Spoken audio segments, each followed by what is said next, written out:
SMP Negeri 1 Tanjung Pinang berlokasi di Jalan Tugu Pahlawan nomor 265, Kelurahan Bukit Cermin, Kecamatan Tanjung Pinang Barat, Kota Tanjung Pinang, Provinsi Kepulauan Riau. Sekolah ini berdiri sejak tahun 1951 dan SK izin operasionalnya sesuai dengan nomor 265 tahun 2015. SMP Negeri 1 Tanjung Pinang ini memiliki sarana dan prasarana yang memadai untuk memenuhi kebutuhan seluruh komunitas sekolah. Di antaranya, gedung sekolah sesuai dengan standar dan sebagian merupakan cagar budaya. Adanya laboratorium IPA dengan peralatan yang lengkap. Sekolah ini dilengkapi dengan fasilitas laboratorium multimedia dan laboratorium TIK yang mendukung tersedianya koneksi internet dengan kualitas yang bagus. Sekolah ini juga memiliki perpustakaan konvensional dan perpustakaan berbasis digital.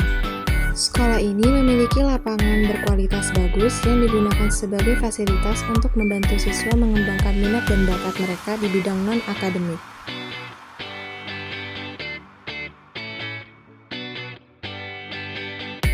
Masyarakat di sekitar SMP Negeri 1 Tanjung Pinang sebagian adalah pegawai pemerintahan, pegawai swasta, dan sebagian lain adalah pedagang serta wira swasta.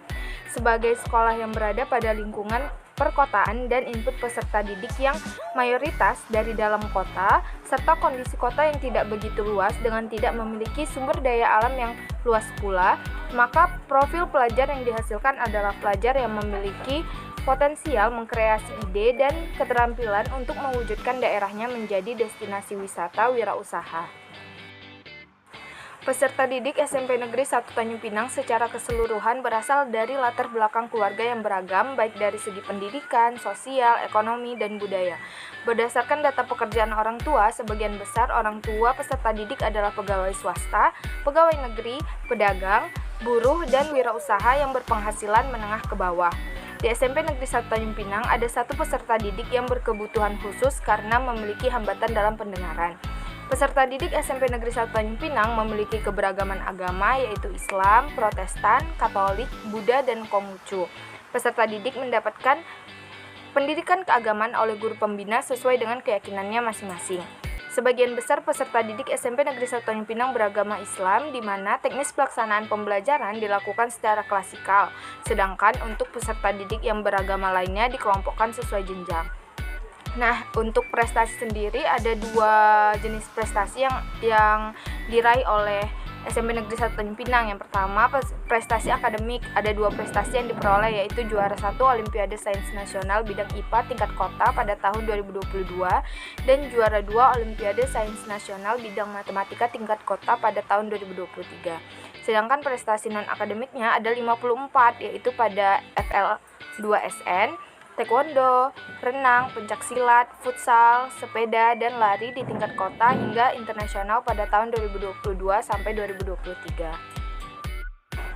Pendidik di SMP Negeri 1 Tanjung Pinang terdiri dari 27 PNS, 7 P3K, 1 status honor daerah, dan 1 GTT atau PTT. Sedangkan tenaga kependidikannya terdiri dari 1 PNS, 1 status honor daerah, dan 6 GTT atau PTT. Untuk menjaga dan meningkatkan kualitas pendidikan, SMP Negeri 1 Tanjung Pinang melakukan kegiatan peningkatan kompetensi pendidik dan tenaga kependidikan, antara lain mengikut sertakan pendidik dan tenaga kependidikan dalam kegiatan-kegiatan pengembangan profesi baik secara daring maupun luring. SMP Negeri 1 Tanjung Pinang berada di daerah yang strategis transportasi dan komunikasi sebagai sekolah cagar budaya, dekat dengan daerah wisata pesisir, sebagai ikon taman kota dan pusat ekonomi, pasar, dan pertokoan. Jenis kemitraan atau kerjasama dengan berbagai pihak diantaranya, yang pertama ada Dinas Lingkungan Hidup dan Kebersihan, yang kedua ada Badan Narkotika Nasional, yang ketiga ada P2TP2A, yang keempat ada Museum Sultan Badrul Alam Syah, yang kelima ada Puskesmas, yang keenam ada Koramil, yang ketujuh ada perguruan tinggi, dan yang kedelapan ada anggota Dewan Komisi Pendidikan Kota. Di SMP Negeri 1 Kota Tanjung Pinang memiliki visi, misi, dan tujuan. Nah, divisi di sekolah ini yaitu berakhlak mulia, berkarakter Pancasila, cerdas, terampil, berkebinekaan global, mandiri, dan peduli, atau biasa disingkat dengan akhlakmu berasakan madu. Nah, visi di sekolah ini memiliki beberapa indikator. Yang pertama itu tercapainya kualitas sekolah sesuai standar nasional pendidikan, lalu kedua unggul dalam pengembangan dan penerapan kurikulum tingkat sekolah, yang ketiga terwujudnya sistem pembelajaran yang efektif, lalu yang keempat terwujudnya sistem penilaian yang transparan dan akuntabel, yang kelima itu unggul dalam prestasi baik akademik maupun non-akademik, lalu yang keenam terwujudnya siswa yang disiplin, tertib, dan taat beragama. Lalu yang ketujuh, terwujudnya citra sekolah sebagai sekolah unggulan. Yang ketujuh itu terwujudnya budaya peduli terhadap lingkungan. Lalu terwujudnya budaya pelestarian lingkungan dan budaya pencegahan pencemaran lingkungan. Nah, yang selanjutnya itu ada juga terwujudnya budaya pencegahan kerusakan lingkungan. Lalu terwujudnya pengelolaan sekolah yang profesional berbasis teknologi informasi dan terlaksananya ulangan berbasis komputer. Selanjutnya itu misi di SMP Negeri 1 Kota Tanjung Pinang. Nah, misi di sekolah ini itu dirumuskan berdasarkan visi yang sebelumnya. Nah, misi di sekolah ini ada beberapa. Yang pertama itu meningkatkan keimanan dan ketakwaan melalui pengalaman pembelajaran agama dan mengaplikasikan dalam kehidupan sehari-hari sesuai dengan profil pelajar Pancasila. Lalu yang kedua itu mengembangkan budaya literasi dan numerasi dalam proses pembelajaran. Yang ketiga melaksanakan pembelajaran yang efektif, inovatif, kreatif, dan menyenangkan berbasis IT sesuai dengan profil pelajar Pancasila. Yang keempat itu mengoptimalkan proses belajar mengajar berbasis IT dengan meningkatkan sumber daya manusia serta sarana dan fasilitas sekolah. Lalu yang kelima itu ada melaksanakan kegiatan ekstrakurikuler sesuai dengan bakat dan minat siswa. Yang keenam, membina kreativitas siswa melalui proses pembelajaran sesuai dengan profil pelajar Pancasila. Yang ketujuh itu mengembangkan lingkungan sekolah yang ramah anak.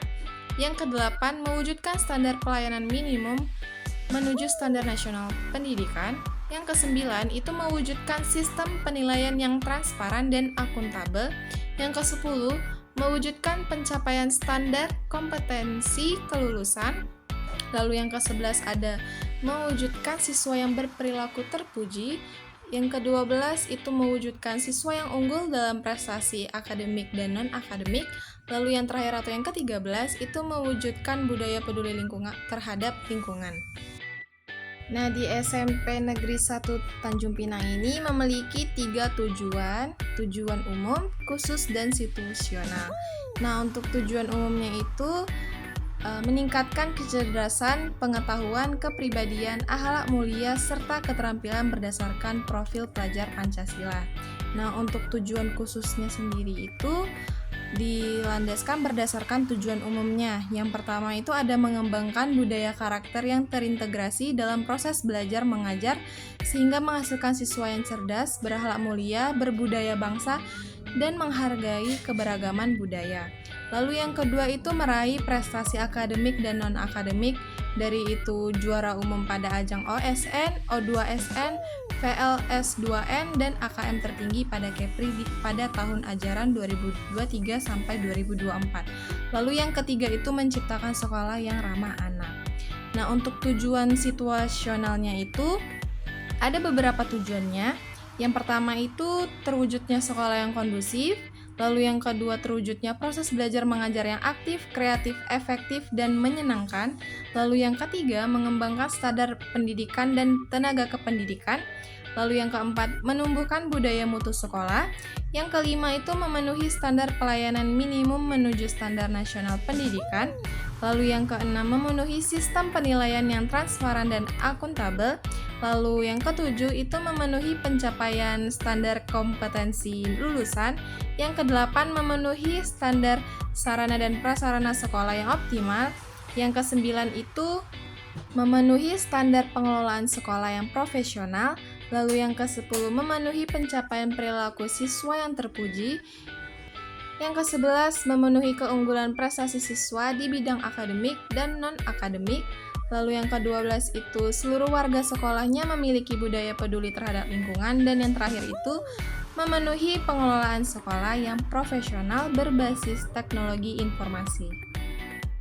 Nah, jadi pengorganisasian dan rencana pembelajaran di SMP Negeri 1 Tanjung ini ada 3 kategori. Yang pertama itu ada intrakurikuler, kokurikuler, dan yang terakhir itu ada ekstrakurikuler. Nah, yang pertama itu intrakurikuler. Nah, pembelajaran di SMP Negeri 1 Tanjung Pinang ini dilaksanakan sesuai dengan struktur kurikulum yang telah ditetapkan oleh pemerintah pusat, yang dimana ada 2 kategori mata pelajaran yang ada di SMP Negeri 1 Tanjung Pinang. Nah, yang pertama itu ada mata pelajaran pilihan. Yang pertama, yang dimana mata pelajaran pilihannya ini ada 3 mata pelajaran, yaitu seni rupa, seni musik, dan prakarya.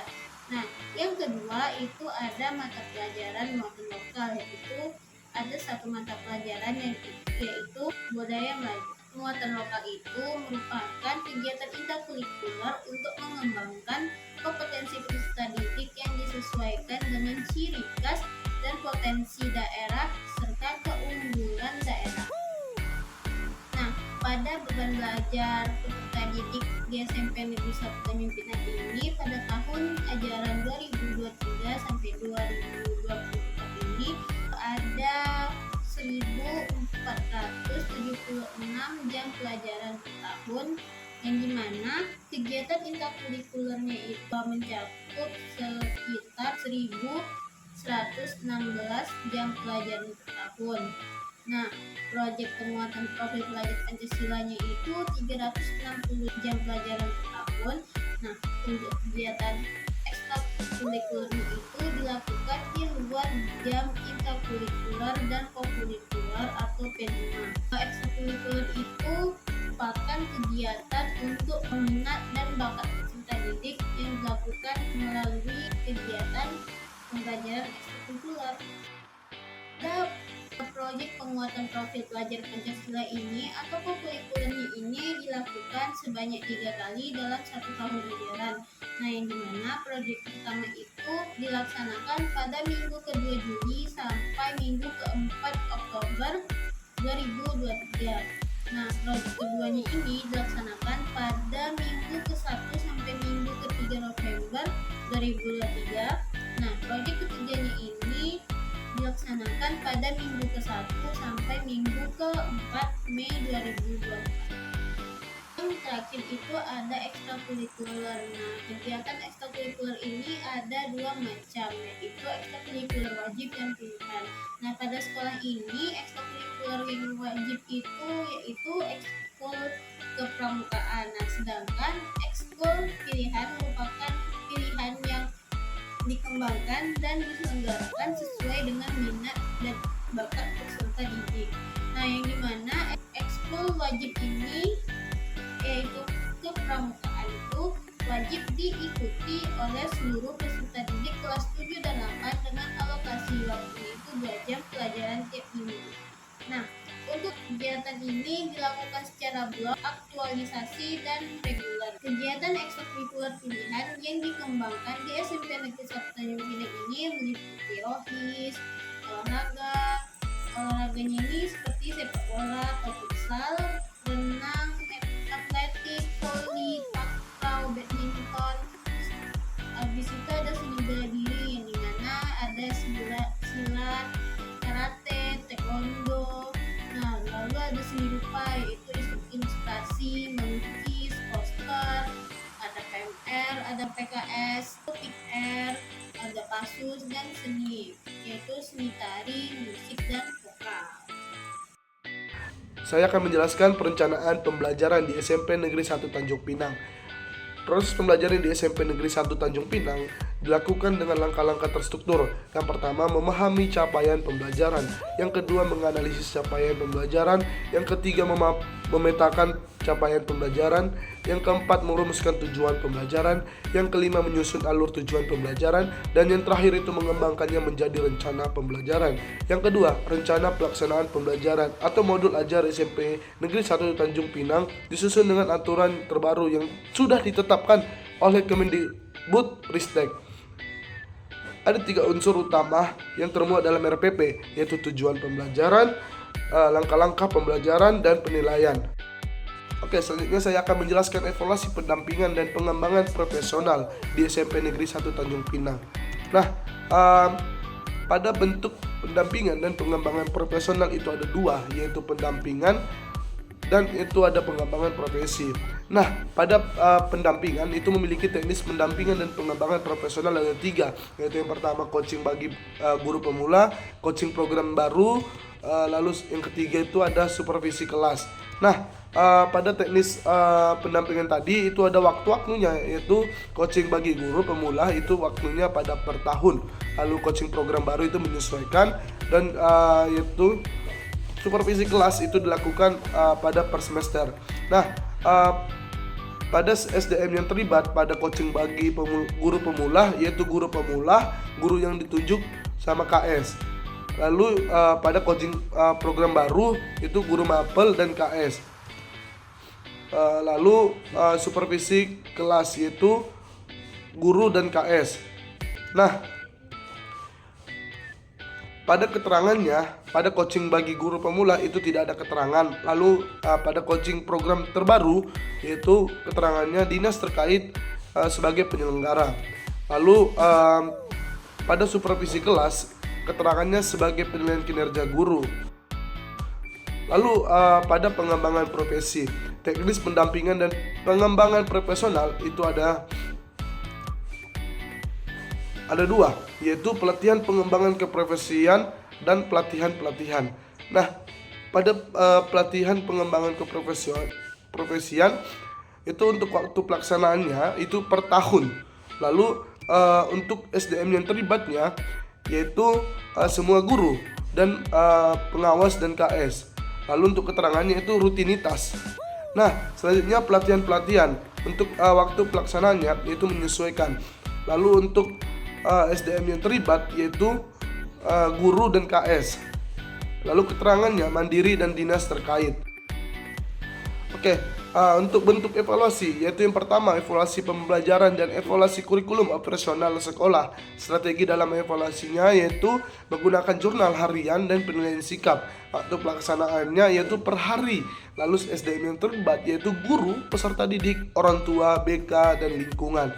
Keterangannya dari capaian pembelajaran angket peserta didik.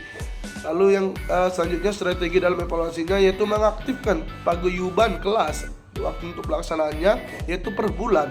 Nah, SDM yang terlibat yaitu guru, peserta didik, orang tua, dan KS.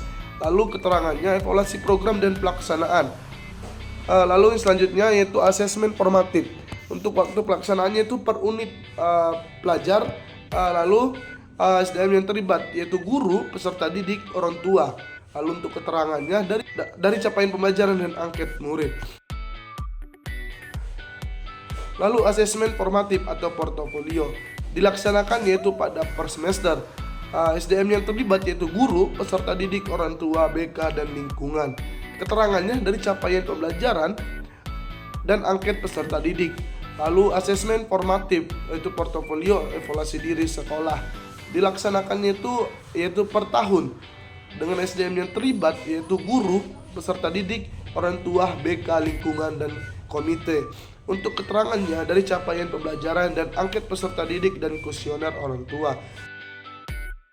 Oke, untuk bentuk evaluasi selanjutnya yaitu evaluasi program-program sekolah. Nah, strategi dalam evaluasi yaitu monitoring kegiatan dari pelaksanaan, pelaporan, dan tindak lanjut kegiatan. Nah, untuk waktu pelaksanaannya itu setiap selesai kegiatan. SDM yang terlibat yaitu guru, komite, KS, dan pengawas. Nah, keterangannya yaitu pelaksanaan program digilir dengan harapan adanya pemerataan peran.